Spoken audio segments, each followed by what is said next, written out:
नमस्कार, ये आकाशवाणी शिमला है। अब आप राकेश शर्मा से प्रादेशिक समाचार सुनिए। पहले आज के मुख्य समाचार।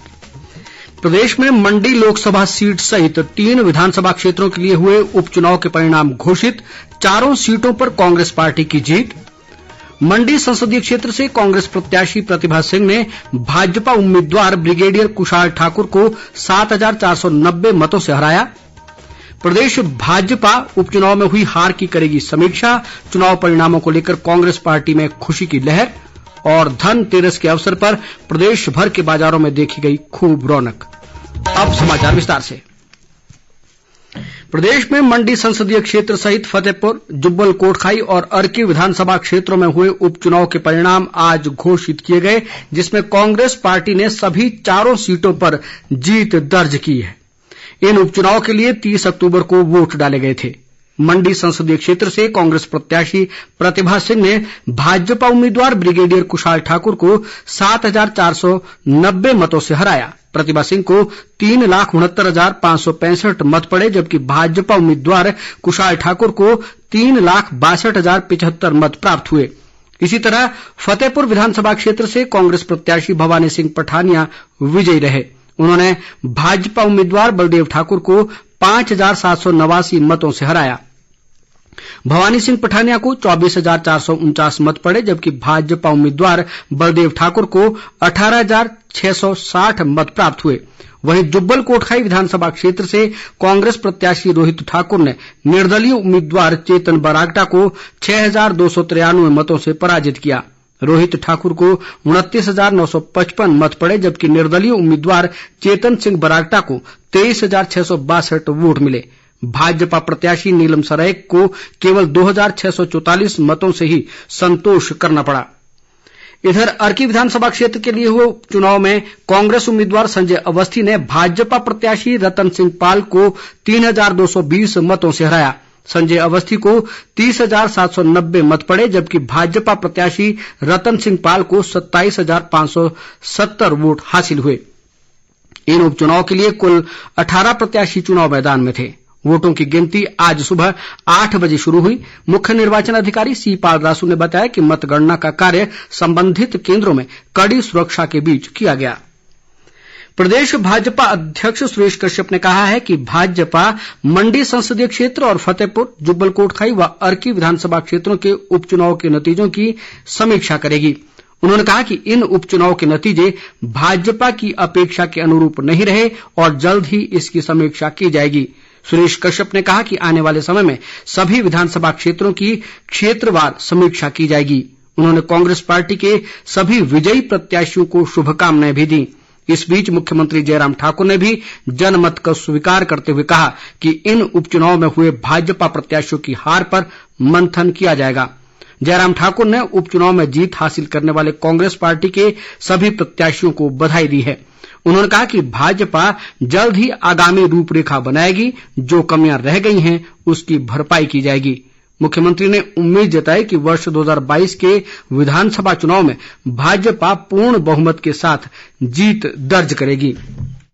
3 विधानसभा के उपचुनाव और 1 लोकसभा का उपचुनाव हुए हैं और जो जनमत आया है उसमें मैं उसका सम्मान करता हूं और जीते हुए प्रत्याशियों को बधाई देता हूं, शुभकामनाएं देता हूं। भारतीय जनता पार्टी के हमारे नेतृत्व ने मिलकर के इस चुनाव को लड़ा है और बहुत बेहतर प्रदर्शन इसमें करने की कोशिश की है, लेकिन परिणाम हमारी आशा के अनुकूल नहीं रहे। इससे जो चीजें हमको सीखने को मिलेंगी, निश्चित रूप से उन बातों पर विचार करेंगे, चिंतन करेंगे, मंथन करेंगे और आगे की रूपरेखा बनाएंगे। 2022 का जो लक्ष्य है उसमें हम जीत कैसे सकते हैं, किस प्रकार हम जीत हासिल करें, उसके लिए कोई प्रयास में कमी नहीं छोड़ेंगे। दूसरी ओर प्रदेश कांग्रेस में मंडी संसदीय क्षेत्र सहित तीनों विधानसभा क्षेत्र के चुनाव परिणामों को लेकर खुशी की लहर है। कांग्रेस कार्यकर्ताओं ने विभिन्न स्थानों पर पटाखे फोड़कर जीत का जश्न मनाया। प्रदेश कांग्रेस अध्यक्ष कुलदीप सिंह राठौर और नेता प्रतिपक्ष मुकेश अग्निहोत्री सहित अन्य नेताओं ने उपचुनाव में हुई पार्टी की जीत पर प्रसन्नता जाहिर की है। कुलदीप राठौर ने कहा कि जनता ने इन उपचुनाव में भाजपा के धन बल को पूरी तरह ठुकरा दिया है। शिमला में आज पत्रकारों से बातचीत में उन्होंने कहा कि ये जीत पूरे संगठन की है और संगठन मजबूती के साथ आगे बढ़ रहा है। राठौर ने इस जीत का श्रेय पार्टी के सभी नेताओं व कार्यकर्ताओं सहित लोगों को दिया। मुकेश अग्निहोत्री ने पार्टी प्रत्याशियों की जीत पर सभी कार्यकर्ताओं व नेताओं को बधाई दी है। वहीं मंडी संसदीय क्षेत्र से कांग्रेस उम्मीदवार प्रतिभा सिंह आज चुनाव परिणाम घोषित होने के बाद शिमला स्थित पार्टी मुख्यालय राजीव भवन पहुंची और प्रदेश कांग्रेस अध्यक्ष व अन्य कार्यकर्ताओं को उपचुनाव में पार्टी की जीत पर बधाई दी। प्रतिभा सिंह ने अपनी जीत पर पार्टी संगठन व कार्यकर्ताओं का आभार भी जताया। उन्होंने कहा कि इस जीत से पार्टी कार्यकर्ताओं में नया जोश पैदा हुआ है और साथ ही इससे अगले वर्ष होने वाले विधानसभा चुनाव में पार्टी की जीत का मार्ग भी प्रशस्त हुआ है। प्रधानमंत्री नरेंद्र मोदी 5 नवंबर को उत्तराखंड में भगवान शिव के मंदिर केदारनाथ धाम की यात्रा करेंगे। इस दौरान प्रधानमंत्री आदिगुरु शंकराचार्य की मूर्ति का अनावरण भी करेंगे। वे केदारनाथ धाम में करीब 400 करोड़ रुपए की लागत से बनने वाली विभिन्न योजनाओं की आधारशिला रखेंगे। इस अवसर पर प्रधानमंत्री के संबोधन को प्रदेश के 5 स्थानों पर सुना जाएगा। मुख्यमंत्री जयराम ठाकुर, केंद्रीय सूचना व प्रसारण मंत्री अनुराग ठाकुर और प्रदेश भाजपा प्रभारी अविनाश राय खन्ना ज्वालामुखी में प्रधानमंत्री के संबोधन को सुनेंगे, जबकि प्रदेश भाजपा अध्यक्ष सुरेश कश्यप व सहप्रभारी संजय टंडन सोलन में उपस्थित रहेंगे। इसी तरह 84 मंदिर भरमौर, भूतनाथ मंदिर मंडी और बैजनाथ मंदिर कांगड़ा में भी प्रधानमंत्री के संबोधन को सुना जाएगा। आज धनतेरस है। इसे धनवंतरी त्रयोदशी या धन त्रयोदशी के नाम से भी जाना जाता है।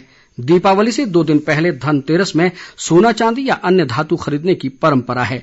हिंदू मान्यताओं के अनुसार आज का दिन भगवान धनवंतरी के जन्म दिवस के रूप में भी मनाया जाता है। प्रधानमंत्री नरेंद्र मोदी ने धनतेरस के अवसर पर लोगों को बधाई दी है। प्रधानमंत्री ने ट्वीट संदेश में सभी के लिए सुख समृद्धि की कामना की है। धनतेरस के अवसर पर प्रदेश भर के बाजारों में खूब रौनक देखी गई और लोगों ने आभूषणों व बर्तनों की जमकर खरीदारी की।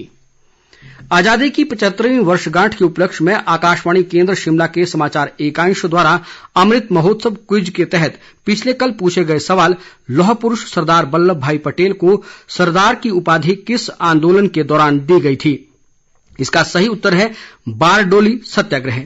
सही उत्तर देने वाले विजेता हैं हमीरपुर के मनोज डोगरा।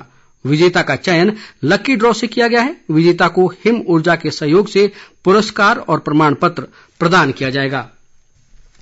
ग्रामीण विकास व पंचायती राज मंत्री वीरेंद्र कंवर ने आज ऊना जिला के टाहलीवाल में धान खरीद केंद्र का निरीक्षण किया। उन्होंने कहा कि किसानों की सुविधा के लिए टाहलीवाल व टकराला में खरीद केंद्र खोले गए हैं और जिले में अब तक किसानों से 10,000 क्विंटल से अधिक धान की खरीद की जा चुकी है।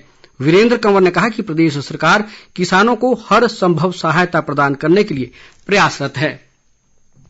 प्रदेश में आज कोरोना संक्रमण के 168 नए मामले सामने आए हैं। इनमें कांगड़ा जिला में सबसे अधिक 67 मामलों की पुष्टि हुई है, जबकि हमीरपुर में 36, ऊना में 25, मंडी में 16, शिमला में 13, बिलासपुर में 4, चंबा, कुल्लू व सोलन में 2-2 और किन्नौर में 1 नया मामला सामने आया है। इस दौरान 233 लोगों ने कोरोना संक्रमण से जंग जीती है। राज्य में वर्तमान में कोरोना के सक्रिय मरीजों की संख्या 1796 है। कोरोना संक्रमण से अब तक 3745 लोगों की मृत्यु हुई है।